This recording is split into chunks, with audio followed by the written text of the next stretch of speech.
Welcome to Slash Forward. In this episode, we're going to ground ourselves back in familiar territory as we revisit the campsites and boiler rooms of our youth in the 2003 film Freddy vs. Jason, a film that's huge on promises and potential. But does it live up?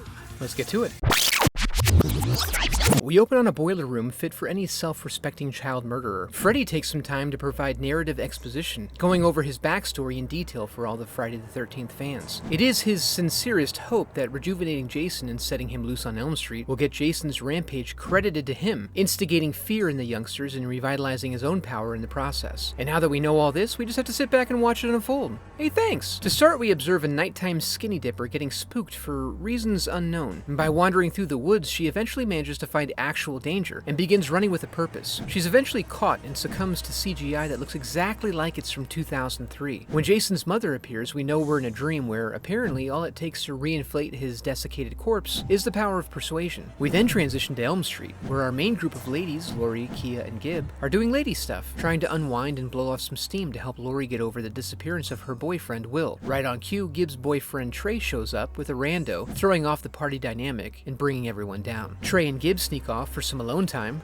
You make me ask you twice, okay? Ugh, gross. After which, Gib has to go wash Trey off her, which isn't a good sign for the relationship. After leaving him alone, he's visited shortly by Jason. He submits by immediately rolling over and presenting, but Jason only uses this opportunity to pre-sever his spine before folding him up in the Sleepmaster. All this apparently makes Jason sleepy because he kills no one else. Gib finds Trey and runs out screaming to the first officer available, who happens to be right outside. The plan begins to come together in a town unfamiliar with Jason, but more than willing to break their own safety rules. It's gotta be Freddy Krueger. Hey! Like a bunch of ding-dongs. Laurie heard but can't remember, so she assumes the classic thinking position. This inevitably leads her down a path of fake blood, past the missing children, and finds her hanging a left toward the crying girl, who turns out to be a total freak. But she is kind enough to give Laurie the details on Freddy. Now, with that part of the plot chugging along, we find Blake somewhat stuck in between. He wasn't murdered, but he also has no idea what's going on, so he's the perfect test subject for Freddy to check his power, which is just enough to scare him, but not much else. Fortunately, Jason's power doesn't require belief. You get your head lopped off regardless, which he does. Aw, just like Daddy. We're then introduced to Laurie's long-lost love, Will, and his buddy, Mark. They've been tucked away in the loony bin and sustained on a steady diet of hypnosil as a result of preaching the gospel of Freddy. When Will gets a glimpse of Murder on Elm, he becomes concerned. With little prompting, Mark goes full 12 monkeys to distract the guards, and when returned to his room, quickly rips out the set of keys he keistered and the pair heads out. Back on Elm Street, the girls are comparing notes on what happened while the local stoners are handing out pamphlets for a memorial party.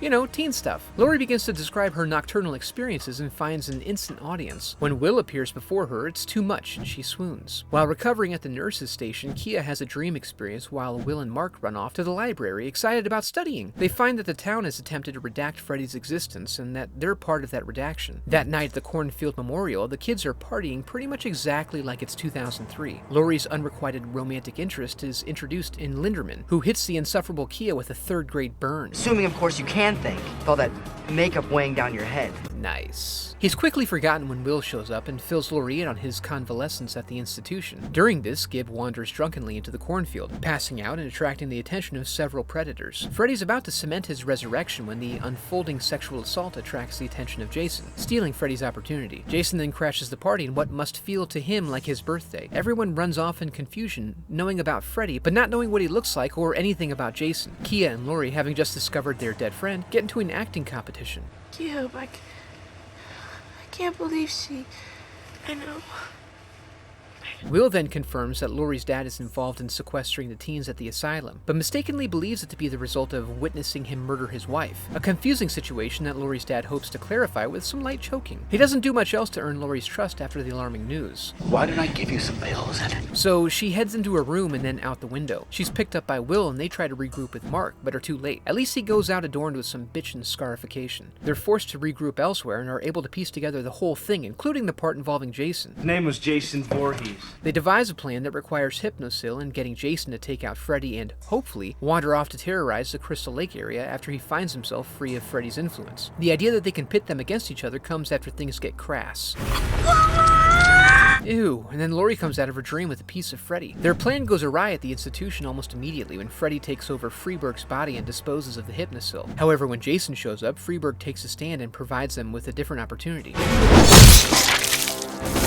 since they can now drive the unconscious Jason directly to Crystal Lake. Along the way, with Jason being stuck in Dreamland, Freddy has another opportunity to try to take him out by utilizing a weakness that is contradicted by every film in the series, including this one. Well, there's little consequence in Dreamland regardless, so Laurie heads in to try to retrieve Freddy and feels compelled to help Jason, until she sees that he looks kind of funny and gets grossed out. As a consequence of this dream sequence, Laurie learns that her dad did not kill her mom, confirming that he's only a slightly different kind of scumbag, having experimented on children at the institution. In the real world, Jason clumsily starts a fire and has his murder spree attempts thwarted by a simple table. The heat brings back Laurie and Freddy with her. Jason starts flinging him around like a rag doll while the others flee. They reconvene in the woods where Kia tries to lay down a distraction, and Will unhesitatingly accepts her sacrifice like a true gentleman. She tries to goad Freddy with some witty quips about his manhood, but fails to follow the first rule of improv, which is to always be watching out behind you. Freddy then, in turn, does impersonations of Chow Yun-Fat and Wile E. Coyote, while Jason squirts absolutely everywhere. They pick each other apart in brutal fashion while Laurie and Will put down a layer of gasoline, eventually blowing both villains